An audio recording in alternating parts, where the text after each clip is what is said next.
Yeah, I'm going to explain alternate routes on the Mini navigation system. This is a 2017 Mini Cooper, and alternate routes is a good thing to check if you're going on a long trip or maybe a trip during a busy time of the day.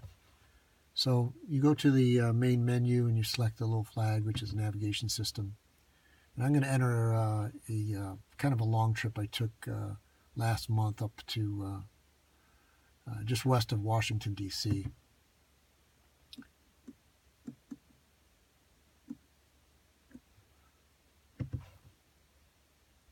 And as I start here, the first thing that's going to pop up in the menu is your route selections, the default route preferences that you have. So, like most people, I've set for fastest route.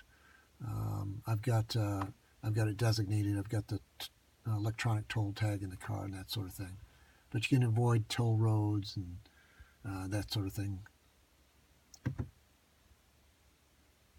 Follow the arrow on the display. When leaving, turn right. So this particular trip if I left now, I'd get up there about 16:45. But I want to look at my alternate routes or whether the green route makes more sense. So I'm going to go to the menu here on the left, and then I'm going to go down to the route symbol. I think that's supposed to be a compass, and select it. And when you get it, you get your route preferences, which is what I talked about. You can select green route as your default or fastest route. You can avoid highways, etc. So in this case, I'm going to select the alternative routes. And you'll see 3 different routes come up. The current route, which is what it would take if I didn't make any changes. The alternative route, which is just a different direction, and the green route. Now sometimes the green route and the alternative route are different. And sometimes they're the same. In this one it looks like they're the same. But one thing you want to look at is the time to get to your destination. So 16:45 if I left now on the current route. If I select the alternative route, it's going to go 17:14, so it's going to take me quite a bit longer, so half an hour longer.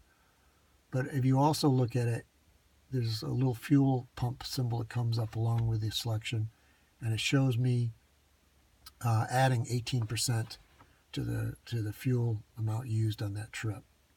Now I go down to the green route, 16:45 normal. 16:40, it's actually a little bit faster, and it saves about 20% in fuel. And it assumes, whenever you select the green route, it also assumes that you are putting the car in green mode. Now, whether it actually saves you 20% on this 200-mile trip or not, I'd have to see it to believe it, but that's what the computer says. And so that's alternate route. So it's a good thing to check if you're going on a long trip, or I guess even if you're going to somewhere relatively close, but it's a busy time of the day. Well worth checking.